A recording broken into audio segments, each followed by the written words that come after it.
Well, welcome back. Step 2 of the 7 steps to wellness, called energy breathing. Now, it's kind of a funny title, isn't it? Energy breathing. I didn't know there was a certain kind of breathing. Well, I'll address that in just a minute here. But I first of all just want to mention, why do we have to breathe? Why don't we have gills? Right? We have to breathe in order to get oxygen into our cells so that your cells can carry out the various functions, all the billions and billions of cells that you have, red blood cells, your muscle cells, all these cells, brain cells, so that they can carry out their various functions during the day. That's the smallest divisible part of you, is the individual cell. And so we must get adequate oxygen into the cells, and that is why we need to really think about how we're breathing, how efficiently we're getting the oxygen into those billions and billions of cells. All right, so let's go ahead and we'll break that down. The first one is belly breathing. Now, in our society, it's sort of cool for both men, women, teenage boys, teenage girls to look like we have a big chest, okay? And I won't get into why that is. It's a cultural thing. Who knows? Maybe the trend will change in another 50 years and it'll be cool to have, to be smaller upstairs. But as it is right now, think about it. If you're in, let's just say, high school, and let's face it, a lot of our habits are developed during our middle school, high school years, where we're trying to fit into that, maybe that social group. And we want to fit in, we want to look a certain way. And so what happens there a lot of times, if we're trying to make our chest kind of puffed out like this, we'll be breathing pretty shallowly. And what that means is we're not getting efficient oxygen, we're not getting an efficient supply of air into our lungs if we're not using our diaphragm and breathing through our belly. Very, very shallow breath, and it just kind of creates this sort of fight or flight type of response, and you're no longer in that social circle anymore. You go home. But I wonder how much of that habit carries over, and we just kind of, we have this type of, we're ready to pounce on somebody type of posture even after we go back home. So belly breathing, let's talk about that. So what you're going to do is you're going to sit on the edge of a chair or stand up where you are, and you're going to take your hand, you're going to put it about 2 inches away from your belly button. Start out with not too much air in your lungs, just kind of a normal breath.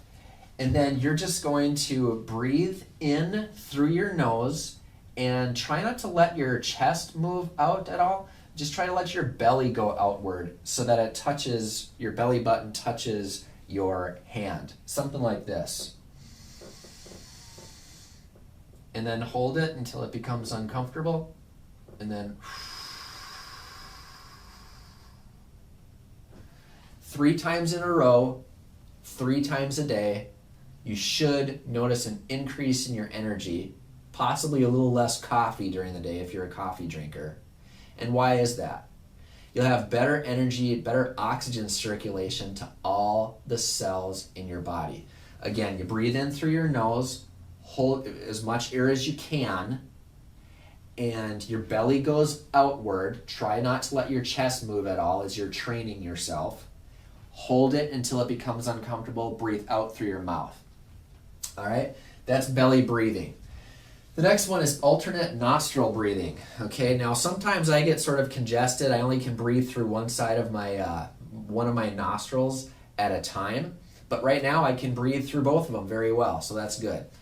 Now, most of us are either left brain or right brain dominant. The left brain is the mathematical, logical, reasoning part of our brain. The right side is basically the artistic, maybe the intuitive sides of our brain. And of course, men and women are wired a little bit differently. Generally speaking, women have more of a holographic or the same on both sides, or at least they can connect both hemispheres a little bit better than men.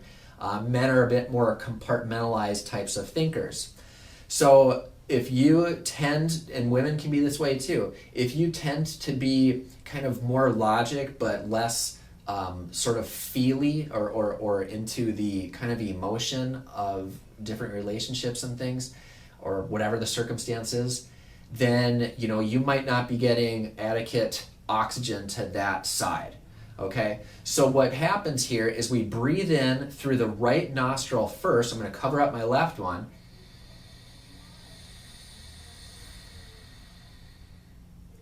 And then out through the mouth.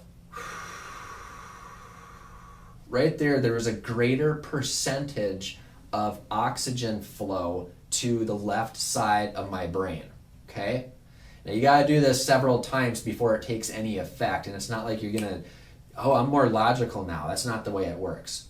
But I will say this, if you tend to be more congested on one side versus the other, say if you're congested always on the left, and then people think that you're, you don't have much intuition, you kind of, you don't judge other people's emotions very well, it could be that you're not getting very good oxygen over there, and it could be because you're congested all the time on the left side of your nose. Okay, so that's a little experiment, little fun thing that you can do on your own. So there we have it, belly breathing, alternate nostril breathing. As always, if you have any questions, shoot me an email, read the rest of the text below, and don't forget to forward this to your friends if you think they can benefit. Like, comment, subscribe, and share.